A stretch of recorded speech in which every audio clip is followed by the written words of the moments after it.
आज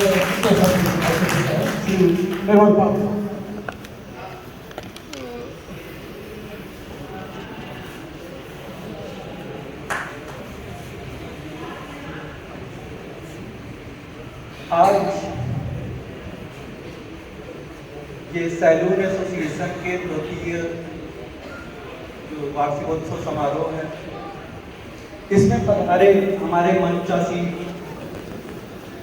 आज की अध्यक्षता कर रहे हमारे अध्यक्ष जी, हमारी बड़ी बहन डॉक्टर शिवानी माता ढलिया जी, जिनके बारे में आप सभी को ज्ञात है कि आप एक ऐसी शख्सियत हैं हमारे बीच में जिनको देख करके, जिनको सुन करके, जिनसे मिल करके, बात करके अपने आप में एक गौरव की अनुभूति होती है। आपने अवधि कला के क्षेत्र में, आप सभी को पता होगा कि आपको यश भारती पुरस्कार प्राप्त हुआ, जो प्रदेश का सबसे बड़ा पुरस्कार है। और मैं आने वाले समयों में ये अपेक्षा करता हूं और ईश्वर से कामना करता हूं कि आपको देश का ही नहीं, अंतरराष्ट्रीय स्तर का सर्वोत्कृष्ट पुरस्कार प्राप्त हो, ये हमारे जनपद के लिए बहुत ही गर्व का विषय होगा। उस समय हमें और भी गर्व की अनुभूति होगी।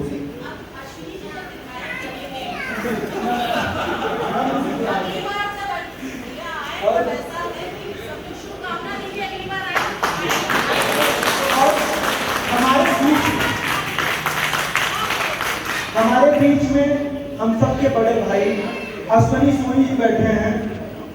आज से 2 वर्ष पूर्व मैं आपसे परिचित नहीं था।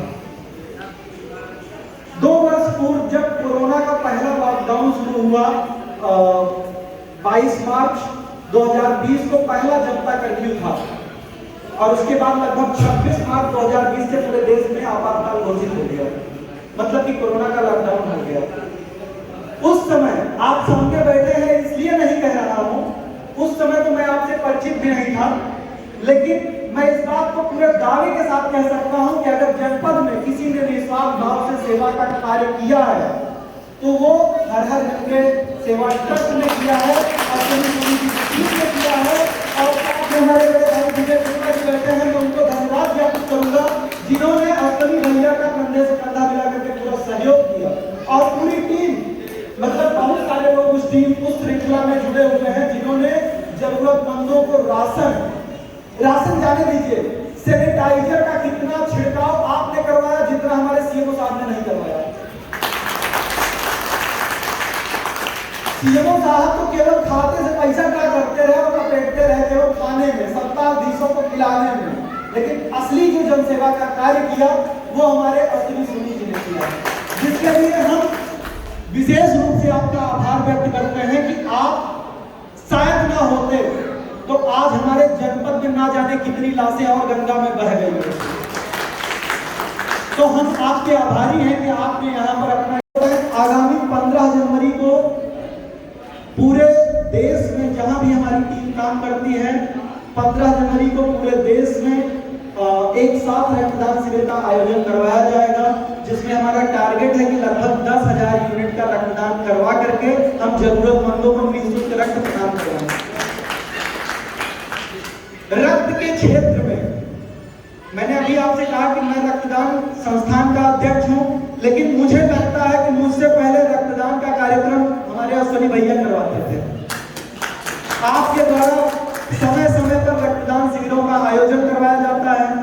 पहले जब मैं रक्तदान संस्थान नहीं चलाता था तो मुझे आपके माध्यम से जरूरतमंदों की मदद करने का सौभाग्य प्राप्त होता था। आपसे मैं परिचित नहीं था, लेकिन विजय भैया से मैं परिचित था और आपको जब भी मैंने कॉल किया था कभी भी आपने मुझे निराश नहीं किया और इनको पूरा भरोसा था कि मैंने जिस जरूरतमंद के लिए मैंने इनको कॉल किया है उसके लिए मैं कोई दलाली नहीं कर रहा हूँ। इन्होंने मुझ पर भरोसा करके उस समय पर मुझे रक्त प्रदान करवाया, इसके लिए भी मैं आपका आभार व्यक्त करता हूँ। आज रक्तदान संस्थान की टीम पूरे प्रदेश के लगभग 69 जिलों में 69 डिस्ट्रिक्ट्स में काम कर रही है जहां पर ब्लड बैंकों की व्यवस्था है। 6 जनपद हमारे 75 में 6 जिले ऐसे हैं जहां पर ब्लड बैंक की व्यवस्था नहीं है, जो अति पिछड़ा जिला में आते हैं। और ऐसी स्थिति में हमारी टीम वहां पर सक्रिय नहीं है। हमारे रक्तदाता जरूर हैं, लेकिन उस जनपद में हमारे पास रक्त उपलब्ध नहीं है। तो जब भी उन जनपदों के लोगों को रक्त की आवश्यकता होती है तो हम पड़ोसी जिले से उनको रक्त निःशुल्क उपलब्ध करवाते हैं, जिसमें अभी हमारे बीच में ही बैठे थे कि चले गए, अमेठी जनपद से बिलोंग करते हैं घनश्याम शर्मा जी, जो उनका भी एक फाउंडेशन चलता है। उनका भी सहयोग हमें अमेठी और सुल्तानपुर जनपदों के लिए मिलता रहता है। और अभी तक आपको बताएं कि रक्तदान संस्थान के माध्यम से लगभग 6000 जरूरतमंदों को रक्त की व्यवस्था उपलब्ध कराई गई है। आज मुझे इस बात का गर्व होता है कि हमारे जनपद में 22 थैलीसीमिया मेजर के केवल एक मरीज, थैलीसीमिया मेजर एक ऐसा रोग है जो बच्चों में पाया जाता है जिनमें ब्लड बनता ही नहीं है, और उन्हें जो ब्लड चढ़ाया जाता है लगभग 15 से 20 दिन में उनका ब्लड समाप्त हो जाता है। हर 15 दिन पर उन समाप्त हो जाता है। हर 15 दिन पर उन बच्चों को ब्लड की आवश्यकता होती है, जिसकी प्रतिपूर्ति हमारे संस्थान द्वारा करवाई जाती है। जनपद के 22 बच्चे हमारे पास रजिस्टर्ड हैं जो थैलीसीमिया के बच्चे हैं, और उनको अपनी संस्था निःशुल्क रक्त प्रदान करवाती है। और रक्त के बारे में जहां तक आपको बताएं कि रक्तदान संस्थान का अध्यक्ष बेशक मैं हूं, शुरुआत मैंने किया था, लेकिन इस बात को मुझे कहते हुए कोई भी संकोच नहीं है कि आप जैसे लोगों का सहयोग मिलता है तब मैं रक्तदान संस्थान का अध्यक्ष बना बैठा हूं। आप लोगों का सहयोग नहीं मिलेगा तो मैं कुछ नहीं, मैं भी 1/135 करोड़ की आबादी का एक सामान्य सा नागरिक हूं।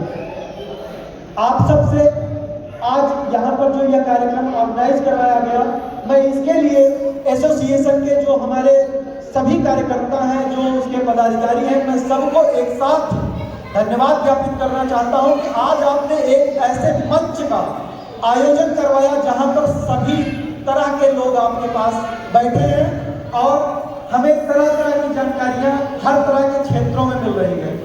अभी किसी भैया ने एक बात कही थी, मुझे उनकी बात अच्छी लगी। उन्होंने ये कहा कि नाई समाज एक ऐसा है जिसको लोग दूषित मानसिकता वाले लोग उसको बहुत गिरी निगाह से देखना चाहते हैं। तो मैं इस बात को गर्व के साथ कहता हूं कि आप एक ऐसे व्यक्ति हैं जो पैदा होने से लेकर के शादी तक या मरने तक आपकी जरूरत हमेशा पड़ती है। अगर कोई व्यक्ति कभी ऐसी दूषित मानसिकता रखता है तो मैं इस बात को गर्व के साथ, मैं इस बात को दावे के साथ कहता हूं कि मैं आपके कंधे से कंधा मिला करके चलूंगा, उसको बेइज्जत करके और उसको समाज से बहिष्कृत करके, क्योंकि ऐसे व्यक्ति को हमारे बीच में रहने की कोई आवश्यकता नहीं है जो हमें ही भावना से देखे। तो आप इसके लिए बिल्कुल निश्चित रहें, और हमारे मंचस्थ जितने भी लोग बैठे हैं, हम आप सब की तरफ से ये आपको आश्वस्त करते हैं, पूर्णतः आश्वस्त करते हैं कि ऐसी गिरी हुई मानसिकता जिसकी है उनको हम लोग समाज में खुद ही नकार देंगे कि आप जाइए, आपकी आवश्यकता ही हमको नहीं है। तो आप अपने आप को बिल्कुल भी अकेला न महसूस करें। और हाँ, अभी रही बात ये एसोसिएशन की, तो चूंकि मैं भी एक फाउंडेशन चलाता हूँ, मुझे पता है कि कोई भी फाउंडेशन ऐसे नहीं चलता है। समाज के जितने भी लोग हैं, मैं सबसे एक ही चीज कहूंगा कि आप अपने रोजमर्रा की कमाई में से कुछ भी जो आप अपनी स्वेच्छा से कर सकें, आप अपने संगठन का सहयोग अवश्य करें। यह संगठन अगर रहेगा तो एक आपकी ताकत रहेगी, और आपकी ताकत रहेगी तो आप कहीं भी अपने आप की अलग जगा सकते हैं। तो इसलिए आप सबसे, मैं एसोसिएशन की ओर से मैं आप सबसे एक अनुरोध करता हूं कि आपसे जो भी हो सके आप स्वैच्छिक सहयोग आप अपने एसोसिएशन का करिए और उसकी नींव को मजबूत करिए। और अंतिम शब्दों में मैं आप सबसे एक अनुरोध भी करना चाहूंगा कि मैं ऐसे क्षेत्र से हूं, अनुरोध ही करूंगा आपसे कि आगामी 15 जनवरी को स्वैच्छिक रक्तदान शिविर का आयोजन पूरे देश में करवाया जाएगा। तो आप जहां भी उपस्थित रहें, जिस जनपद से आप बिलोंग करते हो, आप जहां भी रहें, मेरा अनुरोध है कि यदि आप सक्षम हैं और आप स्वैच्छिक रक्तदान करना चाहते हैं तो आप अपने नजदीकी रक्त कोष में जाकर के रक्तदान अवश्य करें। और आपके रक्तदान करने से पहली चीज तो किसी जरूरतमंद का जीवन बचता है, दूसरा आप भी विकार मुक्त होते हैं। अगर आप स्वैच्छिक रक्तदान वर्ष भर में एक बार भी स्वैच्छिक रक्तदान करते हैं तो इस बात को मैं चैलेंजली कह रहा हूं कि आपको जीवन में कभी किसी प्रकार का कोई रोग नहीं होगा। अभी हमारे बीच में अश्विनी भैया बैठे हैं, मुझे इस बात को बखूबी पता है, आप ब्लड डोनेशन का कैंप हमेशा ऑर्गेनाइज करवाते हैं। इनको एक परेशानी होती है ब्लड डोनेट करने से, ब्लड देने के बाद इनको चक्कर आता है और ये बेहोश हो जाते हैं, लेकिन उसके बावजूद इनको रोका जाता है। लेकिन इनकी इतनी एनर्जी है कि ये हमेशा जबरदस्ती कहते हैं नहीं, पहले मैं ब्लड दूंगा तब दूसरे लोग देंगे। मैं अपने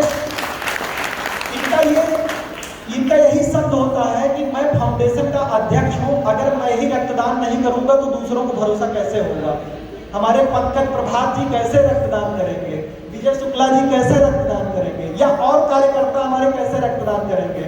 तो आपको मैं विशेष रूप से आभार व्यक्त करूंगा कि आप एक ऐसे व्यक्ति हैं जो आज समाज में एक नई दिशा और दशा प्रदान कर रहे हैं। और ईश्वर से मेरी कामना भी है कि अगर आप 2022 के चुनाव में आप टिकट पाते हैं और आप चुनाव लड़ते हैं, आप विधायक बनते हैं, तो शायद इस जनपद का ही नहीं, इस सदर विधानसभा का ही नहीं, और मेरी तो शुभकामनाएं हैं कि आप विधायक बने, साथ साथ आप कैबिनेट के मंत्री भी बने, जिससे कि हमारे जनपद का ही नहीं संपूर्ण प्रदेश का सर्वांगीण विकास हो और हमारी रक्तदान संस्थान को भी एक नई दिशा और दिशा प्रदान होती है। इन्हीं शब्दों के साथ आप सभी को बहुत बहुत धन्यवाद।